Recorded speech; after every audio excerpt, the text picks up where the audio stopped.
చిచ్చి పెడవాసన. ఎక్కండి బాబు ఎక్కండి, త్వరగా ఎక్కాలా.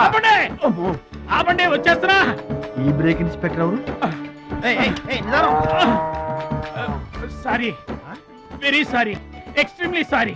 హలో, ఒక్కసారి ఇట్రా. నీకు ఫోకస్ ఎక్కువ, ఫీలింగ్ తక్కువలా ఉంది. గేదెకి ఎవరన్నా సారీ చెబుతారా? తప్పే ఉంది మాస్టారు. మీరు నా మీద పడ్డారనుకోండి, మీరు నాకు సారీ చెప్తారుగా. చెప్తే అలాగే దానికి కూడా నేను చెప్పాను. గేదెలు కూడా మనలాంటి ప్రాణులేగా. మనలాంటి కాదు, నీలాంటి.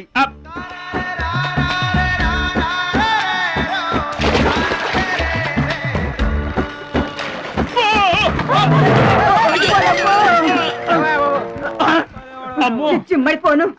పడవల్లో కుండల్ని రవాణా చేస్తారని తెలుసు గాని కొండల్ని కూడా రవాణా చేస్తారని నాకు ఇప్పుడే తెలిసింది. ఏంటి బాగుతున్నావు నిలబడి? నువ్వు కూడా వాడి మీద పడు, సరిపోద్ది. సారీ అమ్మా, వెరీ సారీ, ఎక్స్ట్రీమ్లీ సారీ.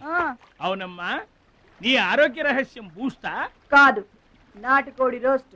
రోజు తింటావా? ఆదివారం తప్పించి. మరి ఆదివారం ఏం తింటావు? Mutton paste. అయినా నీకు ఇదంతా ఎందుకయ్యా వేస్ట్. నువ్వు ఇట్రా. అంటే ఛీ, ఛీ, ఛీ. ఈ గేదెలకు పేడ ఎక్కువ, పిడకలు తక్కువ. ఏమయ్యా, గేదెల్ని పడవలోకి ఎక్కించిన వాడివి, వాటి మంచి చెడు చూసుకోవద్దా? గేదెల్ని నేను ఎక్కించడం ఏంటి? అవి నీవి కావా? నా ఏం కావు. నీవి కాకపోతే మాత్రం ఎవరివో తెలుసుకొని తిట్టాల్సిన బాధ్యత నీకు లేదా? నువ్వు పెద్ద మనిషివి కావా? నేను పెద్ద మనిషినే. మరి తిట్టు. ఎవడ్రా వాడు? గేదెల్ని ఎక్కించినోడు ఎవడ్రా? నేనే. ఏమయ్యా, నీకు బుద్ధి లేదా? గేదెల్ని కూడా పడవలో తీసుకొస్తున్నావేంటి? గోదాట్లో వదిలేస్తే ఈదుకుంటావా ఏంటి? దున్నపోతులో ఉన్నావు నువ్వు, ఈదుకుంటా రావచ్చుగా. గౌడి గేదెకి లాగు చొక్కేసిన ఫేస్ నువ్వును. మాస్టారు, అయ్యా, గేదెలు ఎవరివని మీరే అడగచ్చుగా, నన్ను ఎందుకు అడగమండం? అడిచి ఆ అడిగి మరీ ఎవరు తిట్టించుకుంటారు చండాలంగా? I see. నా వ్యాపారం నేను చేసుకోక ఇదెంత? 30. ఇదెంత? 70. అంతే కదా?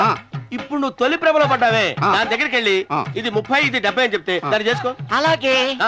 ఏ తొలి ప్రేమ ఆకు చేసుకోరా. 30, 70. రే తొలి ప్రేమ టింగ్. ఇదెంతో చెప్పు. ఇదేంటి ఇది? టింగ్ టింగ్ టింగ్.